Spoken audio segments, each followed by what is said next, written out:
Good morning, everyone. It's Wednesday, January 26th, 8:31 a.m. This is the first half of the morning meeting of Natural Resources and Energy. And we are picking back up on our work on Act 250 today. So we'll be meeting with people from building and planning and others to help us learn more about how this planning law is and is not working well for them and its relationship to other planning laws. Just for context for our guests in the room today and for someone watching, we've been looking at planning from the point of view of our goal is good planning. At the same time, we're also very aware that there's a shared interest around the state and all branches of government, I think, in more housing, particularly including affordable housing. And what we're trying to sort out a little bit is fact from fiction around what is it that holds these projects up. Our goal, of course, is to have a timely, efficient, low-cost program. Or no unnecessary delays, no unnecessary expenses. And with that, we're going to take some testimony from those who are out in the field experiencing the programs. We have a little change up in this morning's batting order because Mr. Avery is joining us earlier rather than later in the schedule. And that is totally fine. We're always willing to accommodate batting order changes. We're a flexible group here.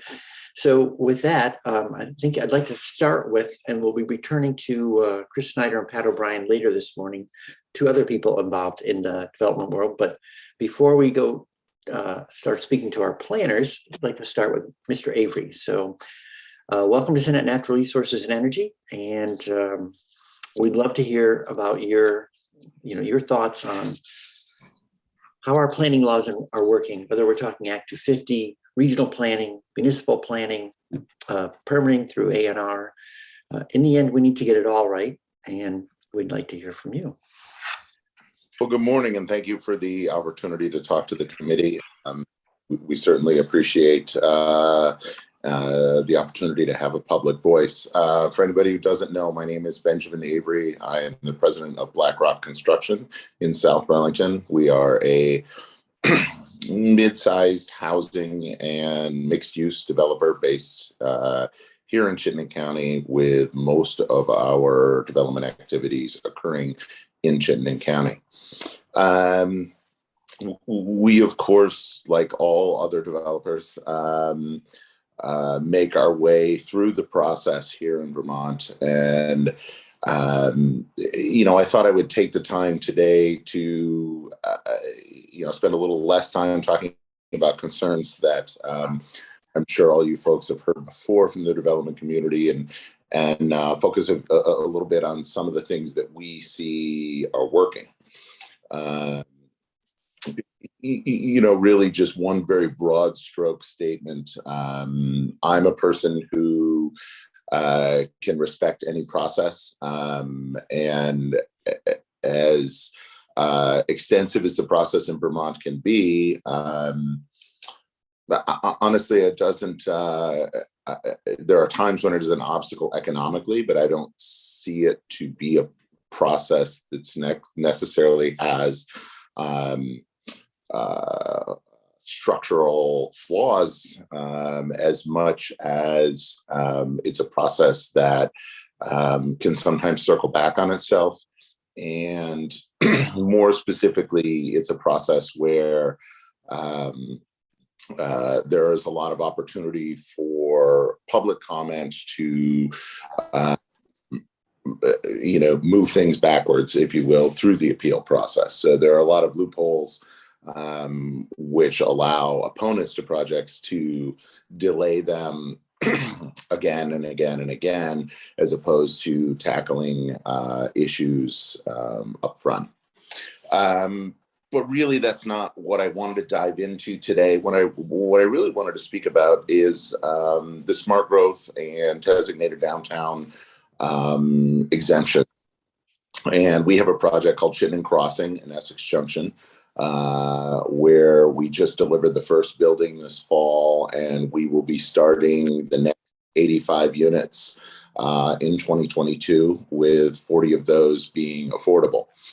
That program, I feel, really begins to get at the core of how do we drive additional housing in the state of Vermont? How do we drive additional housing in town centers? And in particular, something that is that I enjoy about my job, and that is the opportunity to redevelop underutilized properties.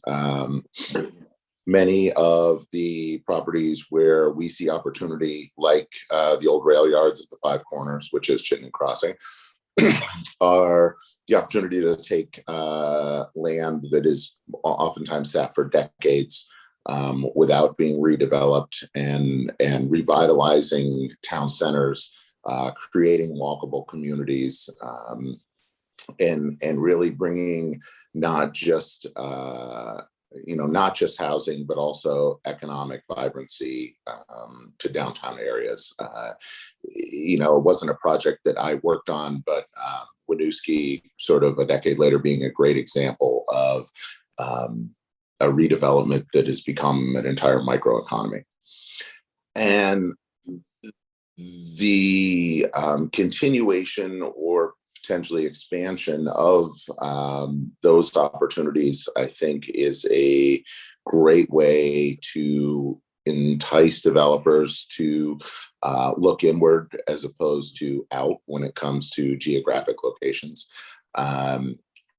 It does help the obviously with projects the size of Chittenden Crossing.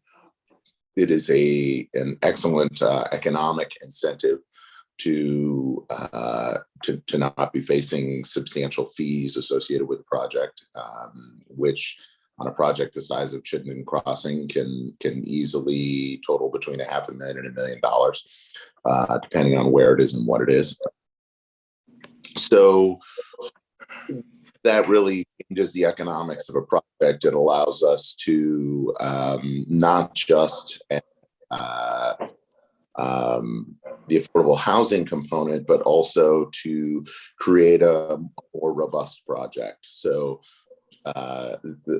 our project, for example, we have some substantial community features. We have swimming pools and parks and features that aren't always a component of a mixed income development. So we believe that if you take the opportunities given to you by the reduced fee exposure and you put it back into the project, what you get is a better product. What I think would be helpful from the state, we've worked in other towns, a little more periphery towns, where I think development has been viewed sometimes in a negative light. Towns where it can be challenging to get things permitted, and yet they're towns where we need the expansion in housing. There are towns where there are large tracts of land near the core center of the town.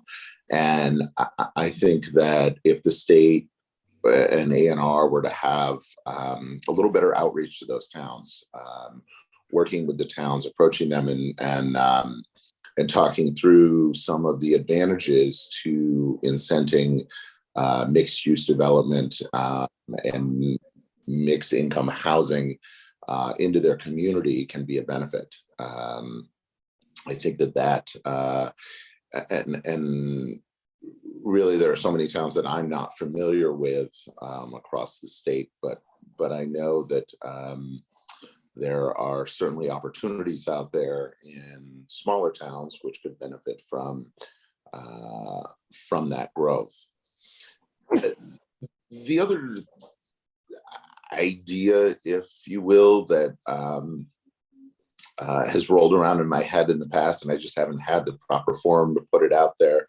And this certainly isn't part of this bill, but I see opportunity for underutilized assets across the state, which might not necessarily fall into a town center, but are fantastic opportunities for redevelopments.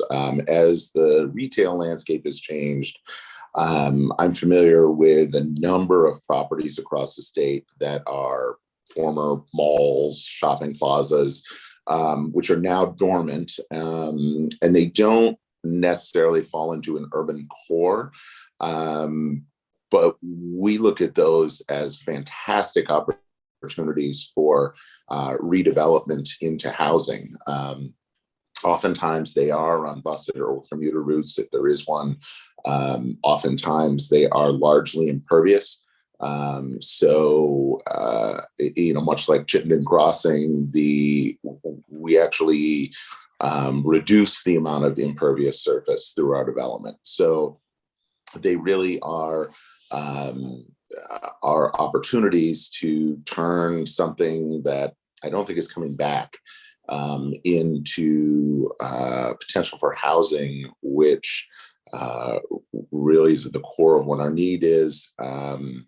And they're oftentimes large tracts. So when we look at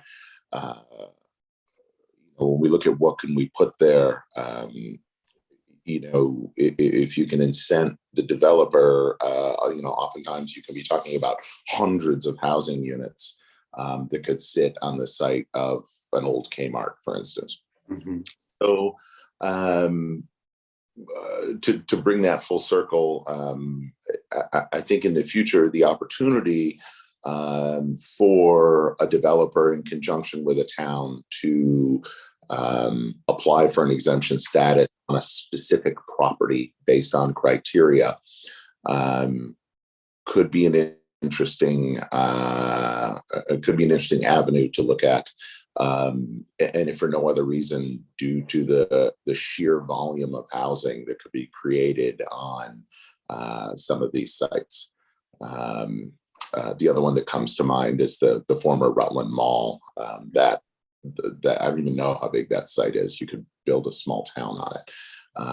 And as everyone knows, it is sat for quite a while. And I know that the group that owns it is looking at redevelopment opportunities. But it's a great example of a place where, with the right incentives, it could really bring some housing.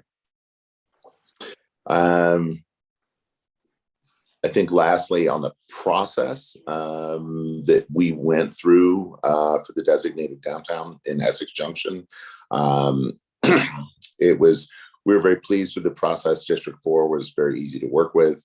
We prepared a memo. We did meet with Scott Dillon from Historical Pres, but really the process was quite smooth, and it was comprehensive. And overall, we got to the end of it, and you don't hear this in Vermont, but it was sort of a pleasure doing business with District 4 on that, because it really allowed the project to move forward quickly and quicker than expected, and that's what we need when we talk about the housing shortage. It's not. It's not about how do we bring 40 units through a process that can take 2 years. Part of solving this problem is how do we bring 400 units that we can move through in 8 months and get started? Because the 40 units in 2 years, that timeline just doesn't work. Lastly, I know there are some developers out there who've shied away from affordable housing. We are one. We do not own any affordable housing, but it really isn't that hard to find a partner.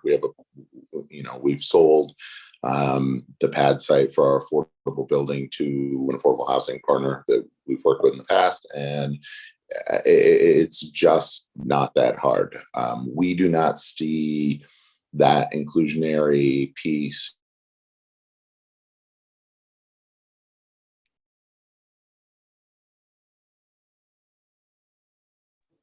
I've lost audio.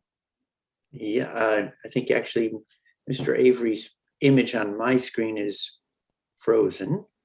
I don't know if he can still hear us.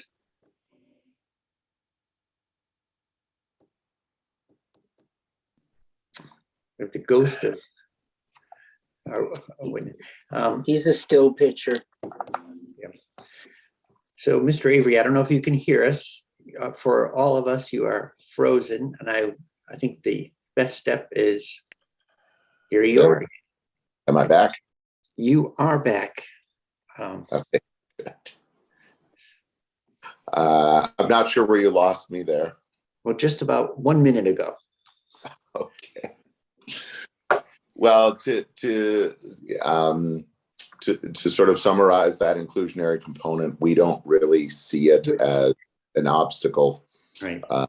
We have historically we have included affordable components beyond what is required. Our opinion is one of the components that we've had a lot of success with is the moving away from Chittenden Crossing into our single family housing. We have a project in Williston where 9 out of 39, so almost 25% of the project was perpetually affordable. And full disclosure, that's 100% town, which for anybody who's not familiar means that the formula for evaluating or setting the price is at 100% of HUD median income. There are some who've been critical and said that is not affordable. I can tell you with some assurity, it is substantially less than market rate. So we like that product. We've brought that product to market again at a larger scale than we've needed to. It's a great first-time home buyer and empty nester product, and it helps us bring diversity to those communities. And we like that diversity. We like seeing the full spectrum within a community and in really integrating that across a subdivision, for example. So that's sort of it in a nutshell on our thoughts on that. Probably the one piece I would add is at the end, it would be the exemption program is really targeted to high density housing and redevelopments in downtown areas. Could be interesting in the future to see that for more traditional subdivision housing for projects that were able to hit the appropriate criteria as far as inclusionary product, renewable energy resources, things like that.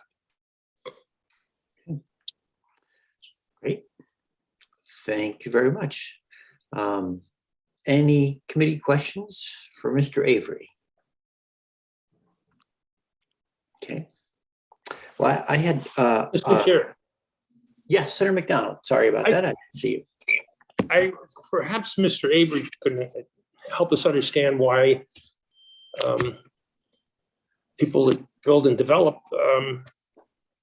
don't build and develop affordable housing and release or sell their properties to someone else to do it. What is there about the economics of building for affordable housing that is unattractive? Well, in the plainest of terms, the economic model is broken. The cost of construction, even before the pandemic, was as such that even the subsidized rental rates oftentimes don't make pro forma. So what does that mean? Even subsidized. There isn't enough rental income coming in to pay the loan.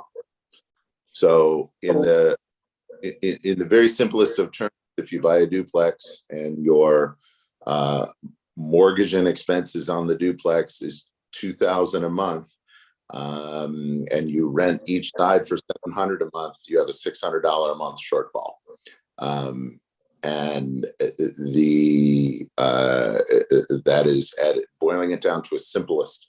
And when you start talking about a $6 million building, that number becomes considerably larger. So the only way to make affordable housing work, given our cost of land, cost of construction, cost of permitting and development, is to do it through subsidy. And that is a world that some developers work through, and it's a complex one that I have never participated in. Nobody on our staff has, and so we have not undertaken the process to learn about that. Oh, thank you, Mr. Chair. The witnesses said they wouldn't build this sort of stuff because it's not profitable and it has to be subsidized. And who do we ask to pay for the subsidy if that's the only route available? And the answer to that question is, we know what the answer to that question is. Not the people that can afford the housing, but we ask people. Anyway, we don't ask people. So thank you. Right. Well, and we are going to hear from some housing advocates. So I think we'll be circling back onto that. Senator McCormick, thank you. Thanks. First of all, thanks for your testimony, and it's informative. It's interesting. Most of the complaints I hear about housing from constituents is how high the rents are, or now the purchase price and the mortgage payments, and it's informative when you say that these high rents, these high mortgage payments are not adequate to cover the expenses of building. Could you just, and this is sort of, I'm not asking for exact statistics because, I'm asking you on the spot, but in broad terms, how much of the expense of building housing is materials, how much is labor, and how much is permitting? Oh, that's and again, it varies wildly. So on a project like Chittenden Crossing, we had dramatically lower permitting expenses just due to the sort of the compressed geographically nature of the project, and not being jurisdictional through Act 250.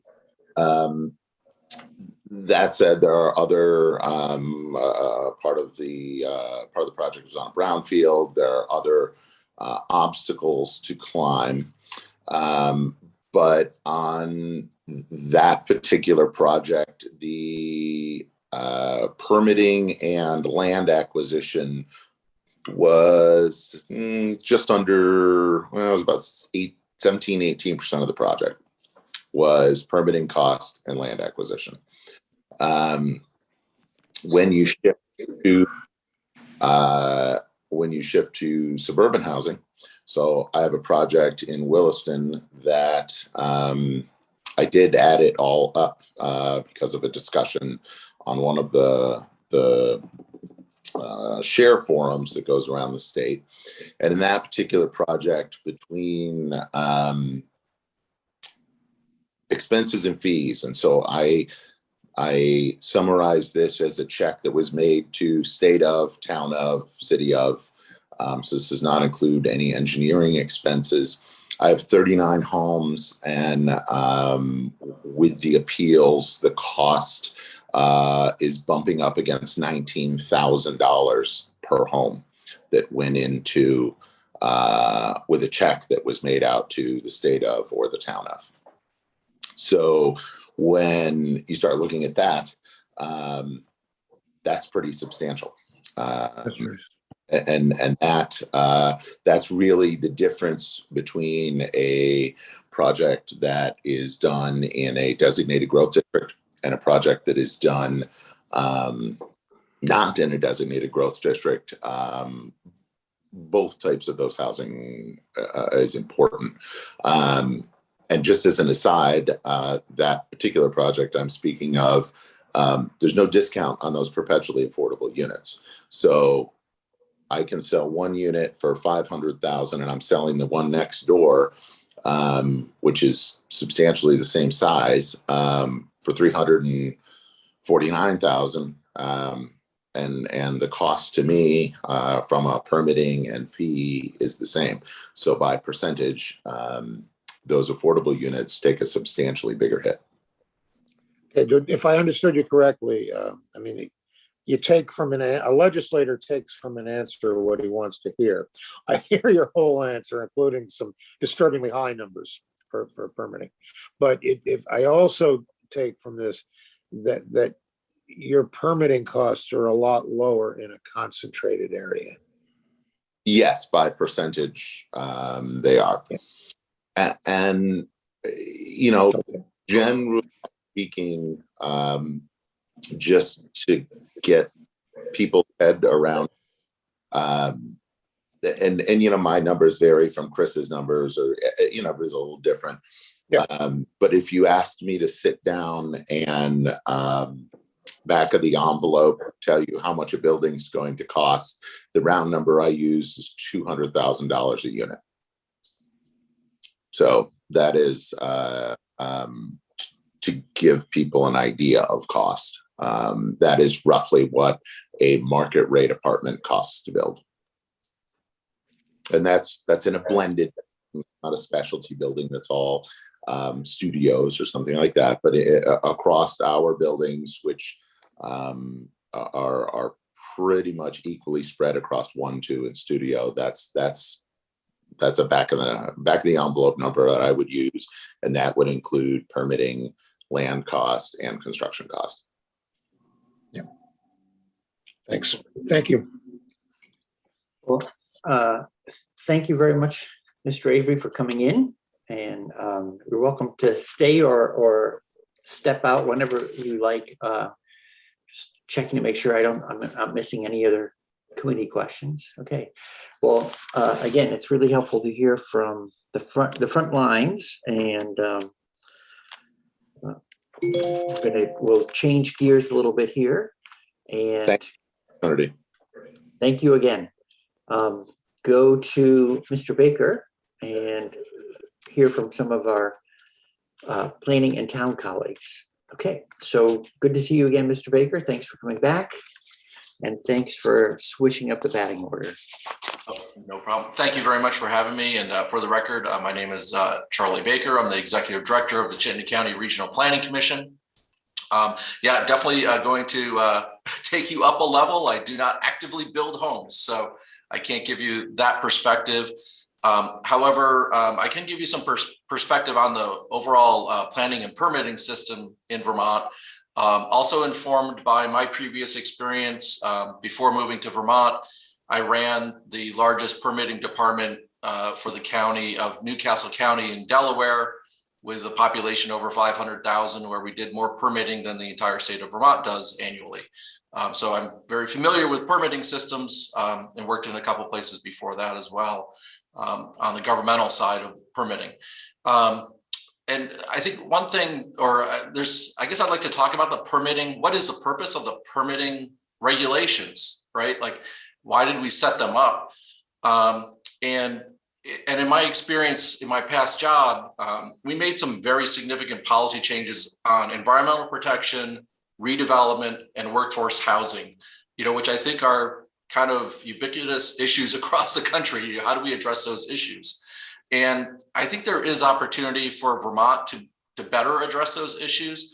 And I think the designation programs have been partly a way to adjust the permitting requirements, right? Relevant or relative to Act 250 to provide an easier path. And I think you just heard Mr. Avery kind of talk about project in Essex Junction, which is exempt from Act 250, is a little bit of an incentive. It makes it easier to do projects in those centers. And certainly Chittenden County and our municipalities have benefited from those exemptions in Burlington and Winooski and Essex Junction and South Burlington and Williston.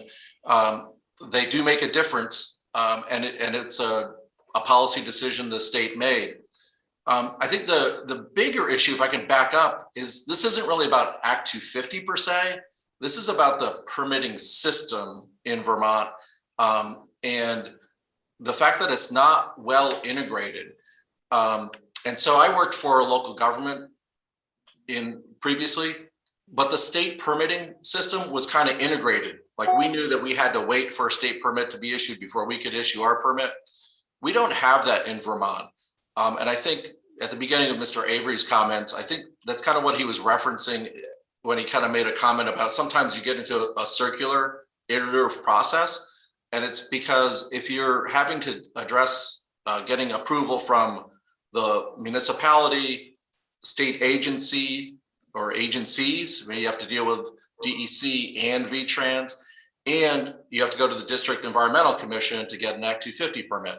And sometimes they don't talk well to each other. There's nothing in statute that ties those processes together very well between local and state. And so you can get bounced back and forth a bit.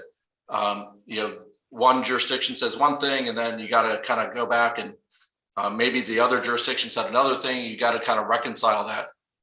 So I think when you hear complaints about Act 250, which I expect are frustrating to hear as a state legislator, I don't think it's always about Act 250. I think it's about the system bouncing back and forth. And that's why you hear that issue about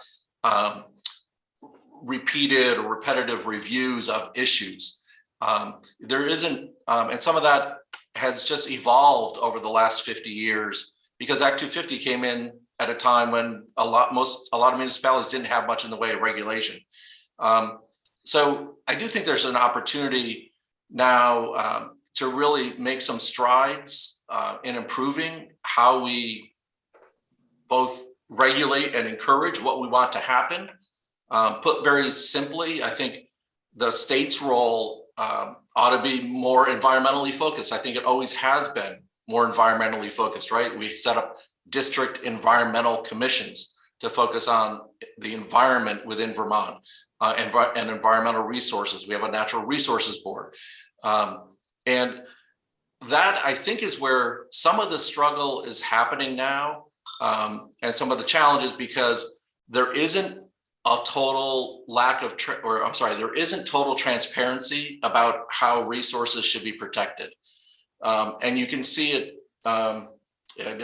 thank you, Chair Brave, for this opportunity, and I don't want to pick on S234, but if you look at S234, you can kind of see some of that challenge, because in it, you're asking municipalities to have river corridor protections, wildlife habitat protections, and also deal with the issue of forest protection. And to me, those issues are fundamentally state natural resource interest, and ought to be clearly spelled out how they're going to be regulated, whether it's going to be a jurisdictional issue. If you go into this mapped resource, you're going to have to get an extra permit or go through extra review at Act 250 or not. That is one piece that really needs to get settled. And in terms of what the development looks like, the density and the use and how close buildings are together, how high they are, right? That's probably fundamentally that's the responsibility of municipalities. They talk to all the neighbors and residents and figure out what their zoning should be. Of course, we have a lot of towns in Vermont that don't have zoning bylaws, and Act 250 ought to be the backstop for those towns. So that's, I guess, just a real quick general perspective on permitting. And I do think there's opportunity to improve the permitting system. I encourage you, if possible in this session, to look at ways to take state level permitting out of the way in the places that by statute and by planning, we have said we wanted to encourage development in our urban and village centers. Let's figure out how to do that. And we need to do it simply. Chittenden County should not be the only one that can take advantage of state designation programs. That doesn't make any sense. And frankly, we're not even able to build enough houses in Chittenden County. The last 5 years, we were able to build over 700. We just partnered on a campaign with Champlain Housing Trust and Evernorth, where we want to build more than 1,000 units per year, with 25% of them being affordable. We're not going to get there without state assistance on rebalancing the permitting system to incentivize development in places where we all agree that we want development. And in that respect, one other thing, I think you have tasked regional planning commissions to kind of work on a lot of issues and work with our municipalities and state agencies. We ought to make more use of those regional plans and their future land use plans. And I'm not saying they're all perfect now, but I am saying let's use the systems we have in place to better move forward. And so my quick response about where should we encourage development or ease permitting restrictions, and it is in the places where the regional planning commissions and the municipalities have identified they actually do want to grow and they have the regulations in place to do that. Let's do it. And again, I think there is more work that needs to be done on the environmental protection side as well. So those are just some, I guess, very broad thoughts. I apologize. Let me know if that's not what you were looking for, but I'm happy to give any more detail if there is any, or any questions. Okay, well, great. That's very helpful. And so let me just make sure I heard correctly on 234. So 234 took the construct of saying, here's some things that would be dealt through Act 250. Could you roll them into a designation and basically do a handoff to a more local entity like a municipality to do the work? But you're saying that really those environmental aspects, those of review, you don't feel is a very good fit for asking the municipality to take on that work, and that the state, you think it'd be better off with the state keeping a focus on the natural resource components related to development. Yeah, and that is not a firm position of my board, so that's a little bit more of my personal professional opinion. But yeah, and looking at it, I don't think that maybe a few Chittenden County towns could get to the bar that is discussed in this bill, but I'm not even sure they would. And so, I think it's just it's a lot to just look at how you want your town to develop. It's another to become environmental experts and negotiate with DEC. It would be better to have more clarity at the state level, whether from DEC or the legislature, about what resources are protected and clarity to what extent they are protected, and be able to move forward. A lot of the anxiety around development in Vermont is really about uncertainty. We just don't have clarity in the mapping of resources or the process. And so the uncertainty in the development, and I don't want to speak for developers, but I've talked to a lot over the years. It's really uncertainty that holds up or adds costs. And I think you heard Mr. Avery's comments a little bit, like when you get into uncertainty through whether it's not knowing if you can get to yes from an agency, or if there's uncertainty because there's ambiguity that leads to appeals, or multiple levels of appeals. That's never good in terms of just having clarity to be able to move forward. So I meant to ask, sorry, it's McCormick, I'll sneak one question in, then we'll go to you, is on the appeals issue. I think, all of us in the committee and outside have heard about appeals as a worry, and because it's often represented as merely obstruction. And I don't think that's necessarily, I know there are cases where there are people who they do want to obstruct, and so they can make it complicated and costly and take a long time. But sometimes I feel like appeals get a bad name in terms of, but that's the process by which we come to compromises about things like screening and setbacks or whatever it is that there's. So can you help us better understand the role of appeals? Like, how often do you think they're truly helpful versus they're just a fancy version of a drawn out fight that adds cost and time? I agree with the notion there are two kinds of appeals. There are those that have to deal with substantive issues of where there's not clarity. Let's get clarity. I'm not sure you complied with this rule or not. And then there's ones that are, for lack of a better term, I'll call them just nuisance appeals designed to delay and hopefully eventually defeat the development. I think the Evernorth, they were Housing Vermont at the time, project in Woodstock. And I think, I'm sorry, full disclosure, I'm on the Evernorth board. But I think it spent 8 years going through different levels of appeals and litigation. And I think maybe up to $750,000 of extra cost. That's a kind of crazy number to add to an affordable housing project. So I think somehow the system needs to get adjusted. When I ran a permitting department, I found it helpful if there was an administrative appeal. I was the final decision maker. It was helpful if someone brought to my attention, hey, I don't think the staff got this issue right, and brought it to me and was like, oh, thank you for bringing that. We fixed it. Yes, I do need to comply with that regulation. Those are really helpful. And then there are other kinds of appeals where, if you have the right lawyer or you are a lawyer, it's easy to kind of keep just extending the system for no real benefit. Right. And so that's hard to suss those out. But it would be nice. This goes back, I think, to my point about the system isn't integrated.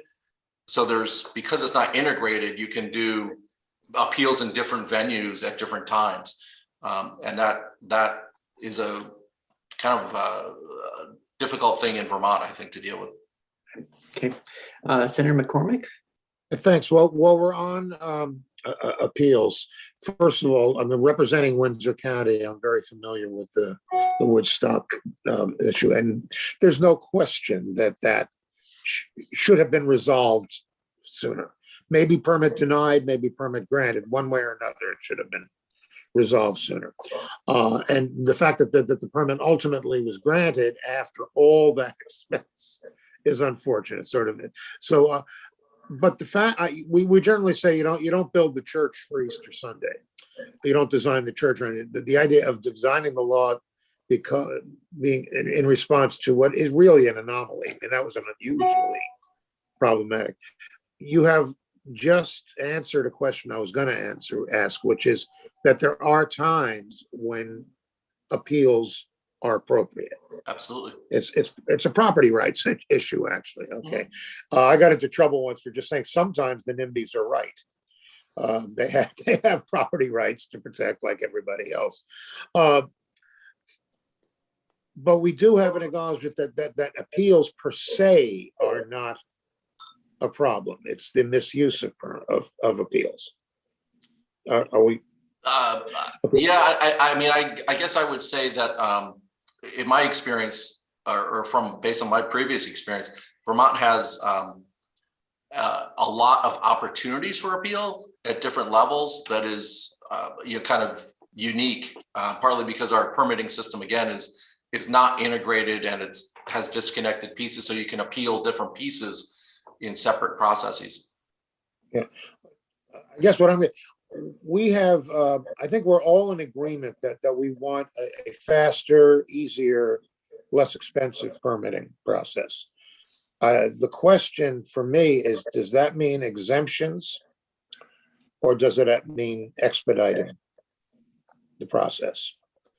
And I'm trying to reduce. I think could we make Act 250 work cheap, faster, more smoothly, more cheaply, and or do, because you're citing, and then the previous witness cited episodes of not having Act 250 at all as being faster, cheaper. But I presume we agree that Act 250 has some important functions in protecting environmental values.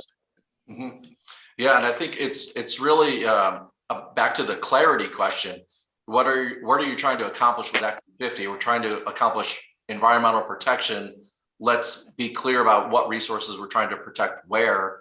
And then I would argue, in our villages, centers, and our, the residences around our villages, those are not typically the environmental protection areas. Those are areas where we're trying to encourage development. And we spend a lot of time working with our municipalities in that regard. Yeah. At present, under Act 250, there are various Act 250 criteria for which a state permit or a municipal permit is a rebuttable presumption of compliance. I'm not sure about that. Well, let's say water quality. The applicant presents the state permit. Yep. And need do nothing else unless somebody objects. That they have met that burden, unless somebody challenges a rebuttable presumption. Okay, I do want to thank you and the previous witness for mentioning that there are environmental values that are not local concerns. They really are state concerns. Absolutely. Okay, and also I do want to say many years ago I chaired a district environmental commission, and I recognized when someone was misusing the system. It was very clear when someone who was opposed to a permit for a reason, and I would explain, I would say, we're not here to settle a property dispute. We are here to ascertain compliance or non-compliance with the law. Yep. And you're not helping. and I think that's part of the appeal, challenge, I think, is de novo appeals, rehearing everything, as opposed to what you just said, which is, hey, I don't believe they complied with this provision of the regulation. Did they or didn't they? Show me. Yeah. So anyway, I'll leave it at that. Apologies, I've already taken too much time, but thank you. No, I think I stretched it out, and I apologize. Thank you very much. Well, thank you both, and thank you, Mr. Baker. Good to see you again. I'd like to hear from Ms. Wallace. Good morning. Good to see you again, too. Thanks for coming in. Yes, nice to see you, Senator, and nice to see the senators, many of whom I haven't seen in a while. I am Tasha Wallace, Executive Director of the Lamoille County Planning Commission. I appreciate the remarks made by the previous witnesses, especially Charlie Baker's note that the downtown designations can't just work for housing in Chittenden County. And I'd like specifically to speak to the bill S-234 because I think there's some really important points here. I fully appreciate what you're trying to do, which is promote housing consistent with the state land use planning goals of creating that housing in centers. But I think there's some challenges with using the designation programs to do that. For background, I think I've been on the downtown board in 4 different career incarnations, and so I have some background on the designations. Just a few statistics: there are 9 neighborhood development areas, 23 designated downtowns, and 220 designated villages. But it's and what this bill does, it basically says that you have these exemptions in these designated areas if the community adopts a number of regulations. And I appreciate what Charlie said about many of those are statewide. But if you look at the designations, especially the village designations, they are a very, very small core area of the downtown. In fact, they are not what you probably think of the downtown in your community. There's a very good map on the ACCD website that shows the designated areas statewide. And those designated areas are really of the core commercial districts, quite often surrounded by residential areas. And for the villages, quite often that, that very small area and encouraging housing in that very small area, that's not enough of an incentive to adopt all of these regulations on a village or townwide basis. And I think that's a really important point to understand the scale of the designations.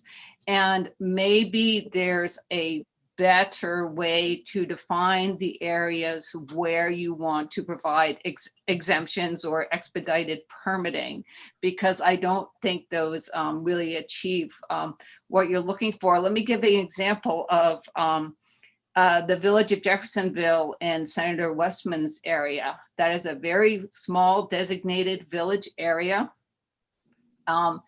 It also sits at the confluence of the Brewster and Lamoille rivers, and it's had challenges with flooding. There's a place near within the village, but not the designated area, which is called Jeffersonville Heights, which might be appropriate for housing development.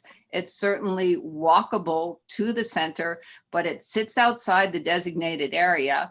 And it says Heights, it's also outside the area that floods. And so I think it would be challenging for some communities to ask them to develop things like river corridor regulations in order to create incentives to develop in historic downtown areas, which are very close to the rivers and have their own flooding challenges. So I think that we need to talk about a way of defining the area within our communities where we want to develop, rather than using the designations, which were created for a different purpose, which is to have tax credits to redevelop the core, the existing commercial areas. In Chittenden County or some of the cities, those areas do include blocks that you can redevelop for housing, but that's certainly not the case in very many of our small communities. So I would like just to note that that's an important thing to look at. I also want to say, I pause yeah. there for a moment to ask? So that's really helpful. I haven't heard that characterization of designated areas before. I was going to say, what's your sense of how it is that they've were drawn to begin with, and that they are, in essence, so compact that they don't offer that much in the way of opportunity for housing development as you see it? Well, they're drawn in kind of an environment of scarcity where all the communities are competing for these tax credits, which are allocated by the board on a voting basis. And so that core is developed by a certain criteria, including some kind of municipal building, some kind of commercial space. And in the villages, if there's a residential street, that doesn't really fit what they're looking for in terms of core redevelopment. And so I think that it just highlights it. It's a really great program. I love the designations. But, so often in government, we take something that's created for one purpose and then try and move it and make it a proxy for something else that we're trying to achieve. And I think in Chittenden County, like Charlie said, and like the developer said, using those areas with Act 250 exemptions can be quite helpful, but in so many communities, that's not the case. I would say as a planner that what we're seeing in the smaller villages that is really inhibiting development of housing is the lack of water and sewer. Going back to the community of Jeffersonville, it's the the constraints imposed by the water system that's inhibiting new housing development. They just don't have the water to make it happen. In the village of Cambridge, they have plenty of water, but they don't have a wastewater system. And so I think it's important to look at how we can, it's kind of a longer term approach, but how help those communities to navigate the water and wastewater funding systems to help them create that core in their centers where they have the infrastructure to be able to create housing. Otherwise, you find that you have houses all over the place on septic systems, and what we're really looking for is that core development. And then just one last comment, that talking about the affordable housing, so often in many regions is the affordable housing requires an incredible amount of planning and collaboration by multiple community, nonprofit, state and local partners to make it happen. One entity focusing on the brownfields, another being the affordable housing developer. And I think that's one of the challenges, is that we need to just put more attention and more time into the upfront planning in our communities to make these things happen. And I'm happy to answer any questions. Okay, well, that is, so what is the, I think you're exactly right that using designated areas was a proxy in a way for looking for suitable areas for development. And that was in part because it indicated a level of capacity and sort of sophistication at the local level to have pulled off the designation process, right? So it's like, okay, so they seem that it's like saying they're probably also then good candidates for pulling off a housing project, but it's helpful to hear you say that their intent is different, so it may not be a useful proxy. Right, and I will say that so often the case in the small towns and villages that they have pulled off the designation through incredible effort, but in many, many small communities that don't have adequate staff, it's the regional planning commission staff that assist in those efforts because of the limited resources of the community. Okay. So are you imagining yet another, how would you solve this problem? I mean, because if I understand the lack of town water, town sewer, but someone would need to make a planning decision about where to expand that infrastructure, and then the housing could follow. So who would be driving such a discussion, and how would you try to maximize its opportunity to have that work proceed well? Well, that's a great question. Many communities in the past have struggled with developing their town water and sewer, and the Agency of Natural Resources has provided money up front for working with an engineer on that. However, very small communities, sometimes the engineer's approach isn't really a planning approach. And I think it was 2 sessions ago now, there was language in the capital bill that actually allowed for some of the advance money to be used for planning, for working with the communities to identify where they wanted the water and sewer to go. The challenge is that the way that the state funding programs are structured, it's very hard for the community to get residents to buy into paying for the system, because it's such a heavy lift, and there's a lot of uncertainty up front in the process about exactly what things are going to cost. Okay. Any committee? So thank you very much, Ms. Wallace. Any committee questions? I have Senator Westman. So I know that in the ARPA money that came down to the town of Hyde Park. They've set aside some money for the village in North Hyde Park to do some investigations. Are you involved with that? Yeah, we are very involved with the communities on the ARPA money, helping them understand the rules and identify the best uses. One of the challenges for the small communities is they've got the ARPA money.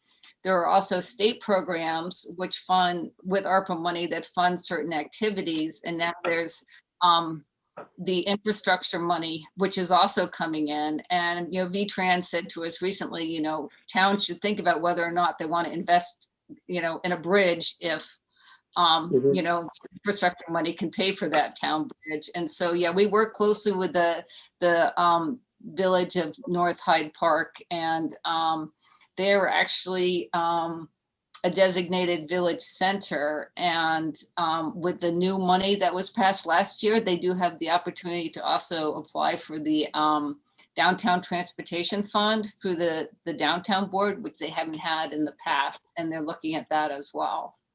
Well, I specifically asked the question because it's been portrayed to me that they're going to look at their septic issues, and they've never had the money to do any of the planning.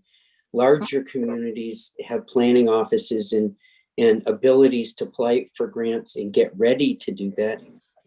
But in the small villages, it's very difficult for them to do any of that upfront to even think about doing this.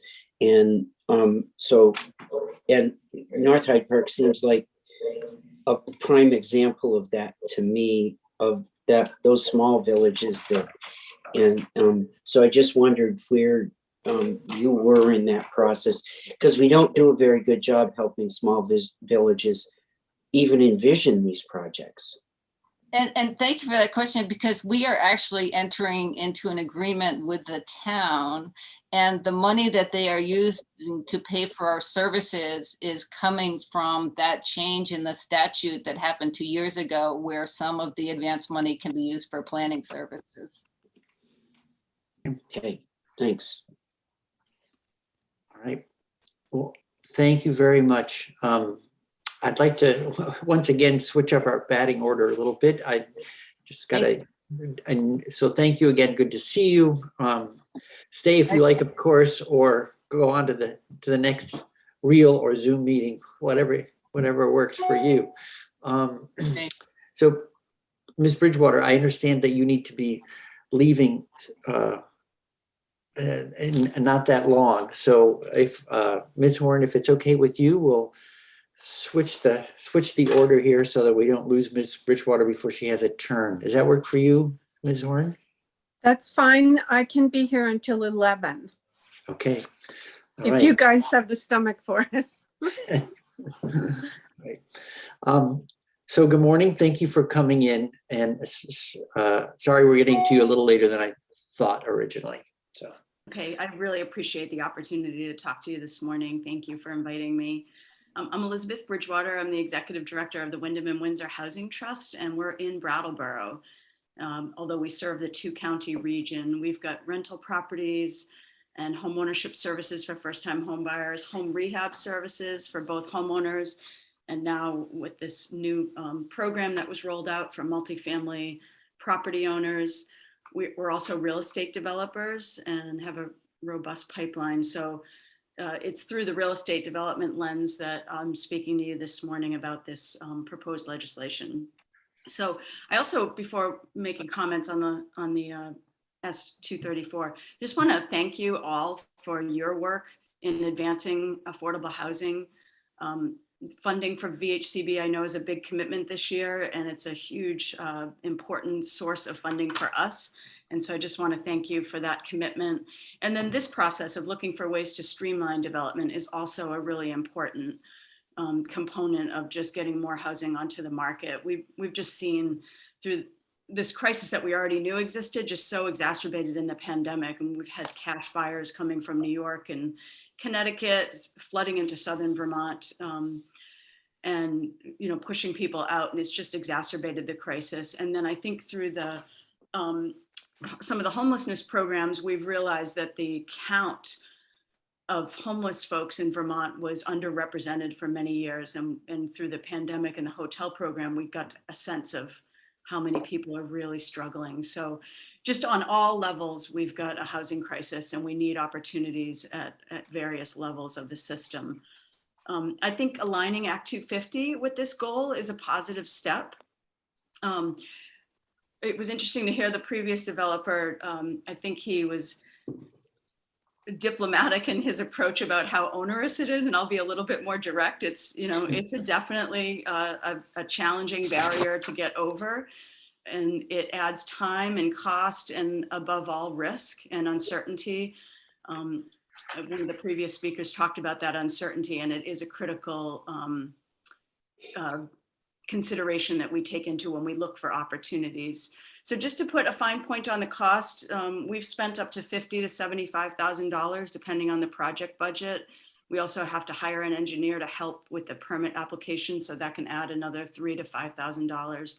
So it's, you know, in a big, huge budget for affordable housing, you know, it may be 2 to 3% the whole permitting cost. I think that was, somebody asked that earlier, and I reached out to a colleague to get the exact number. So it's not percentage-wise a huge cost, but it does add up.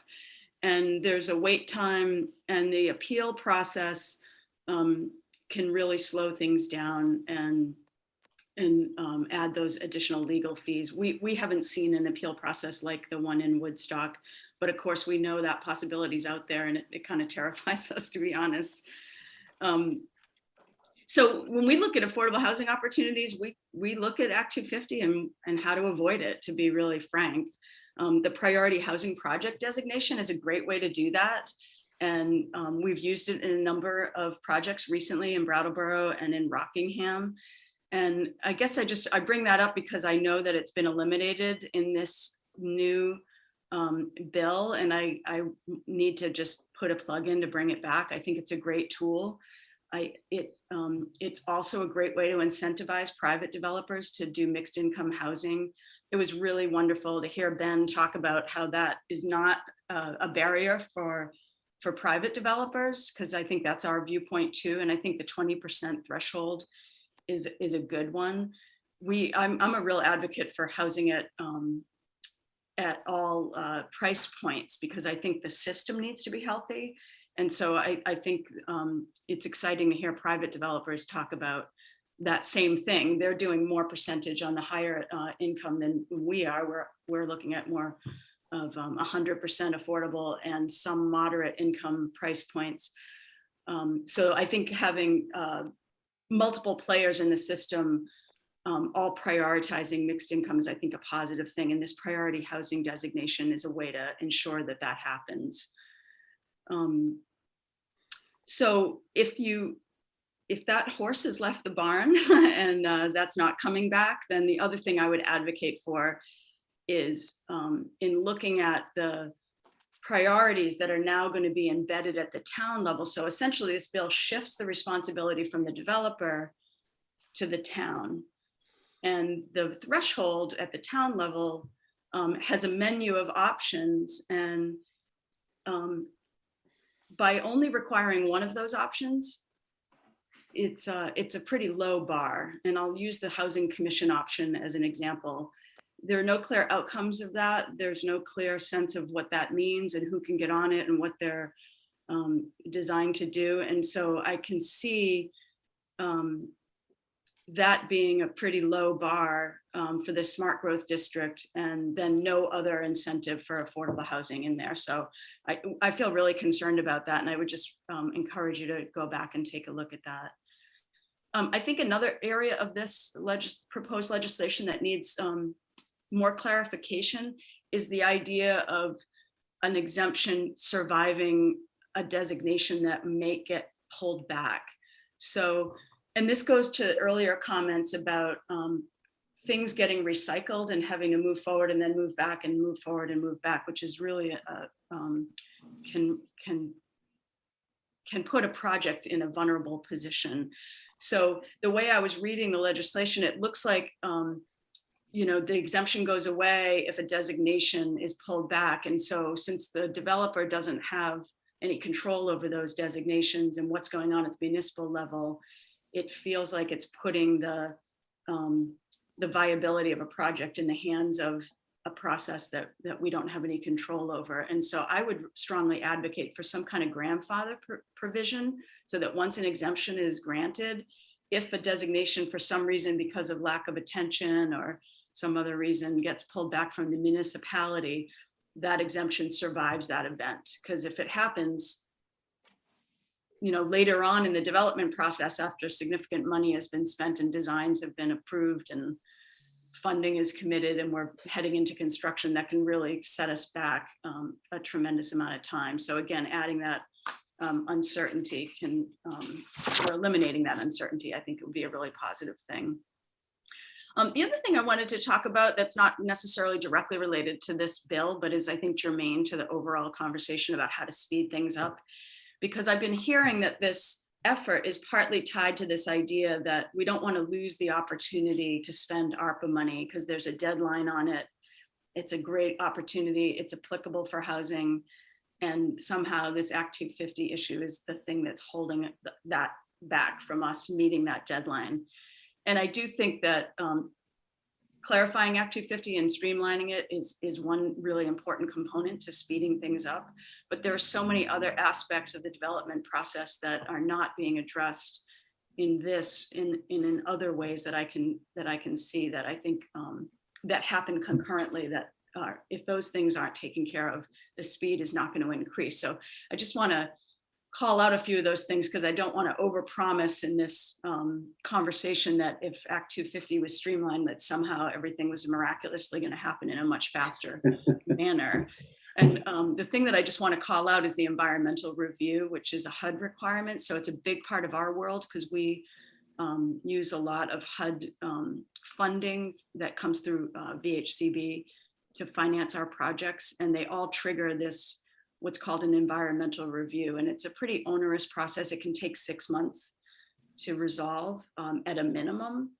And so that's just without some kind of addressing that process. And it's a federal process, so it's not an easy process to tackle in terms of streamlining it. It's going to continue to set the pace for our projects. And so I just want to call that out so that there's clarity on the sense that Act 250 is not going to be the magic bullet to accelerating our projects.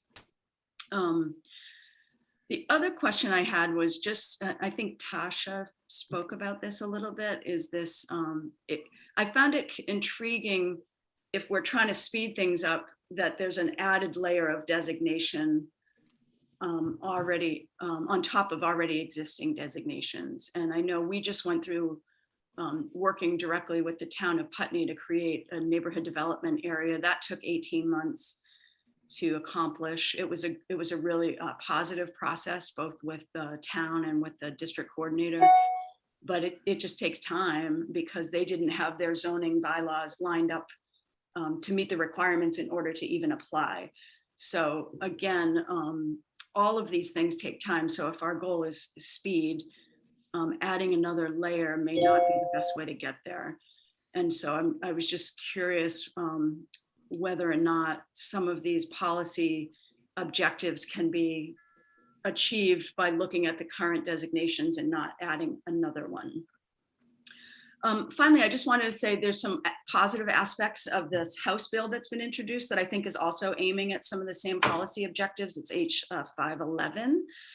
I like it because it retains the priority housing project designation, which I've said I think is really important for our work and for incentivizing developers. It also lifts the caps, the current caps. So right now, in order to get the priority designation, you have to meet a certain cap threshold for the number of units. And so it limits density. In that bill, the caps are almost doubled. And so it opens up the door for higher density in these growth areas. And I think that's a really wonderful incentive for private developers. So keeping that priority housing project with the 20% requirement for affordable housing combined with a higher level of density I think even paves the way for more financially viable projects. So I think that's going to be a really effective tool in ensuring this economic diversity in private developers, as well as continuing to incentivize us. We just literally are going through the process right now in Putney of reducing our unit count because of that cap. And so the site can handle more density. The local zoning allows for more density, but we are hearkening back to my first comment, we're trying to avoid that Act 250 permit. So we're actually reducing the number of units in order to do that. So it has some real consequences in terms of meeting the need for housing in our communities. And so that's something I think would be prudent for this group to look at. So I'll stop there. I want to just again close by thanking you and see if I can answer any questions, although I'm presenting in front of the VHCB board in about 10 minutes. So I need to jump off pretty quick. Right. So one quick clarification is, so thank you for your testimony. It's very helpful to hear. And by way of reassurance, so we're not interested in getting rid of PHPs. And and that's why that language was in there, although it may be inadequate. The idea was that if you weren't going to need to be in Act 250 because you were now going to be in this municipal process, well, now we didn't want the unintended consequence of having removed an incentive to do a PHP, even though PHPs would still exist, So we're cognizant of that. And we've been talking about some of the same features. They're not in the bill as 511. So for instance, the caps on sizes, things like that to help make the economies of scale more attractive to people. So, and this is a construct really put out there to propel a conversation. Had to be written in November. So we learned a lot since November, and other bills have emerged since November. So we're moving on this, but I just want to say by reassurance, it's not like there's cement has set or something around what 234 does or does not do. And Senator McCormick's offering another construct, which is an umbrella permit or master permit approach to these things as well. So there's more than one path forward. And we'll also have to ultimately coordinate with our House colleagues to come up with something workable.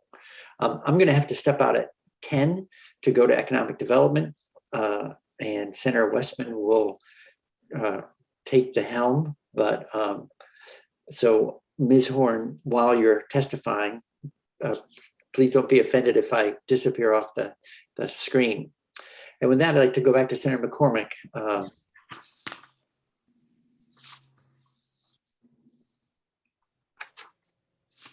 We're not hearing you yet. Muted. Apologies. I wanted to turn the mic on and I couldn't get the icon there. Would you hold forth a little bit on the federal environmental review? Is that a condition? Is there an approval process on which the federal money is conditioned? Does someone have to approve of the study? Yes, the way it works is the program is administered through the Vermont Community Development Program and Kroll's shop, and they have the ultimate sign off, but there's several steps along the way with historic, with environmental, the DEC, and other organizations throughout Vermont that we have to satisfy. And in some cases, depending on whether there's federal money directly through HUD, through some of the subsidies, the rental subsidies, sometimes it actually has to go through the Washington office for approval. So we experienced that with our Rockingham project, where we had a rental subsidy contract directly with HUD as opposed to directly with the state of Vermont. And we ended up dealing with people in Chicago and Boston and DC, and it was pinging all over the country, and it was really hard to follow. We got through it, but it was literally a year-long process to get through that, and part of it was because I think the holdup was that the Boston folks were looking at the train station in Rockingham through an urban lens, and were applying urban kind of variables onto the Vermont environment, and didn't understand the volume of trains that were truly happening. Their models didn't actually contemplate the minimal level of train passages by the building. And so we had to actually come up with a different construct for them to even count the number of trains that were going through Rockingham, so they could make an assessment in terms of the noise level. So that's just getting into the minutia there, but it shows you the level of detail and some of the folks that we deal with. So it's part of the process. I think it's, it's not a bad thing to make sure that the noise levels aren't too hard for folks living, in these neighborhoods. It just takes time. It was my point. So Do you go through that process before applying for an Act 250 permit? Or do you get the Act 250 permit and then apply to the feds? it's all concurrent. So we try to, move things forward in a concurrent manner. Is there an overlap of material? An overlap of questions and things that are looked at? Yeah, I believe there are. I'd have to look at the two side by side, and but yes, there are environmental concerns, there's traffic concerns, there's noise level concerns. So there, some of the repeat issues are being looked at more than once by different groups. Are you able to use the federal study in Act 250? You're finding information, you're answering questions. Are you able to get to, the double bang for the buck? Right, yeah. I think the broad answer is yes. And then there may be some cases where, additional information needs to be provided, but at a base level, I think we can use some of that material. But at present, the law, excuse me, I'm sorry, I'm working at home and I've got just someone at the door. Is this a rebuttable presumption at this time? I'm not sure I know what you mean by that. Okay, there are various Act 250, hold on just a moment, please. Cindy, could you answer the door? Sorry. There are various Act 250 criteria that a state permit is a rebuttable presumption. And I'm gonna have to leave. If you can answer the committee, I'll get my answer from the committee. I've got to. Yeah, Sorry. I actually need to jump off myself. Yeah. I'm still not clear on the question, so. Well, we can follow up, and maybe another witness scheduled after. So thank you very much for coming. We don't want to make you late for your next Thank you. Zoom meeting. And with that, we'll go to Ms. Horn. So we'll hear from Ms. Horn, then we'll take a break. Mr. Groveman, we're doing a little shifting. I hope you can you stay with us and be first up at 10:30? Yeah, I'm here for the duration. So yes, absolutely. Okay, great. All right. So Ms. Horn, over to you. And I don't know if you happen to know the answer to that Senator McCormick's question about whether or not going through the HUD environmental review basically is you can carry that work over, bring it to Act 250 and use it to satisfy the analysis required by Act 250. And I know that thank you for the opportunity to testify. I imagine that you would be able to use the information that you compiled in the HUD environmental review in Act 250, but I don't believe there's any language in Act 250 that provides for that to be a rebuttable presumption. Okay, thank you. So, yeah, thank you. I'm Karen Horn with the League of Cities and Towns. And I'm also the vice chair of our local planning commission. So in some respects, we're down in the trenches on some of these issues. We're also in Moortown, the recipient of a municipal planning grant that is addressing the zoning for great neighborhoods. So that's just by way of background. As you have heard repeatedly, and as everybody really knows, housing is a current crisis in Vermont. I think it's actually touching everybody in some respect, whether it be family members or whomever. And it's been a very long time taken to create sort of the Gordian knot of permitting, land use, supply chain, and labor Gordian knot that we've got right now. And it's going to take a while, I think, to untangle it. And we believe that we need to do everything possible not to exacerbate the problem in the meantime. I did want to take just a moment to talk about what towns are doing now, because they are taking advantage of a number of programs that you've passed in the last couple of years. They're working to update and implement plans, bylaws, and regulations to facilitate development of housing and grow local economies. They're using the municipal planning grant focus on zoning for great neighborhoods and modernizing bylaws.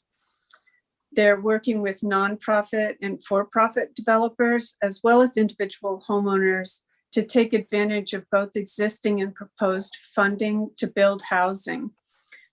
That includes this year, 70 million in the governor's budget for housing and 5 million in grants to municipalities to support development of affordable mixed income rental housing. The governor's proposals also would double the amount of money available in the municipal planning grants, and that so up to 800 and some thousand. And that would really be the first substantial increase in more than a decade for municipal planning grants. So we're very appreciative of that. Towns are also working with the Agency of Natural Resources to utilize ARPA dollars to design and construct community scale wastewater and water facilities that would enable the addition of new housing units in underserved designated areas. And they're also considering, as you heard in the instance of North Hyde Park, I guess, assistance for housing among the many requests that they have right now for their ARPA direct aid. So there's a lot going on at the local level. And I just wanted to sort of set the table with respect to that.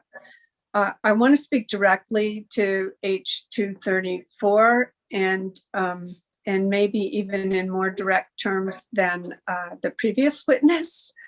And to be perfectly blunt about it, we oppose the proposal for a new smart growth designation program administered by the Natural Resources Board as it's contemplated in S234, the way that bill was introduced. That designation would be overlaid on an already designated downtown development district or designated neighborhood development area. And as you've just heard, the bar for successfully securing one of those designations is already high. It requires in-house capacity, professional capacity at the local level. And there are only 23 designated downtowns and 9 neighborhood development areas statewide, which sort of speaks to the issue of complexity. It's also true that the downtown board itself is made up of 13 members from a variety of backgrounds, including a number of commissioners and secretaries, of course, 3 representatives that represent municipal governments, a representative from the Vermont Natural Resources Council or environmental community. It's a pretty diverse board, and they spend a considerable amount of time addressing the applications that come in and attend to them in great detail. So it takes a long time to get some of those designations. We have a different set of recommendations that we would ask you to consider. And some of them I think might fit with this effort. we would, and some of them may not be so attractive to this committee, we would urge you to eliminate Act 250 jurisdiction in designated downtowns, new town centers, neighborhood development areas, growth centers, and in municipalities with robust zoning and development capacity. We would ask you to reduce Act 250 jurisdiction over priority housing projects. You just heard about that from Elizabeth, I believe. That is a proposal in H511. We would ask you to consider and eliminate language in Act 250 that establishes jurisdiction based on, quote, construction of housing projects constructed or maintained on a tract of tracts of land owned or controlled by a person within a radius of 5 miles of any point on any involved land and within any continuous period of 5 years. We really don't understand what the purpose of that language is. And it appears in 2 places in Act 250, which you can see in my written comments. And then we would suggest that you require Act 250 and state permitting programs to render a permitting decision within a certain number of days, or they be deemed issued, as is the case with local permits. And the statute I cited again in my written comments with respect to local permits is that if the administrative officer fails to act with regard to a complete application for a permit within 30 days, whether by issuing the decision or by making a referral to the appropriate municipal panel, a permit shall be deemed issued on the 31st day. The suggestion to apply a similar kind of time frame to state and environmental and Act 250 permits has been discussed in the past over the years, but it may be time to revisit that discussion now. So those are our proposals for ways to amend the land use laws in Vermont. We're happy to discuss other proposals, and I'm also happy to answer any questions you have about these ideas. Senator Campion. Thank you, Mr. Chair. Ms. Horn, it's great to see you. Good to see you. Quick question. So with the priority housing, could you see us doing that and sort of, and perhaps, what's the word I'm looking for?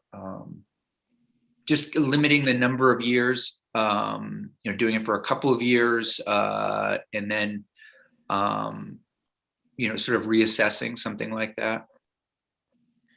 I think that if that's the most that you would be comfortable with, that would be a good way to go. And I do think that you would find that there might be more housing constructed and that it doesn't actually cost the environment in other ways.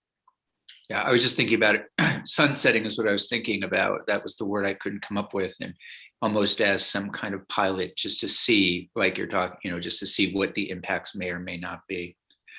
And then as it relates to the downtown, Right. Listen, I know what you're talking about. I think we all do. We love, construction downtown. That's where we want to have it. We want to avoid the sprawl. We want to avoid, deforestation, et cetera. But one of the things that we've heard a lot about, at least last year, was what kind of impact that would have on our water systems, particularly wastewater systems. So it's not a question. It's just something that I kind of been grappling with a little bit as well.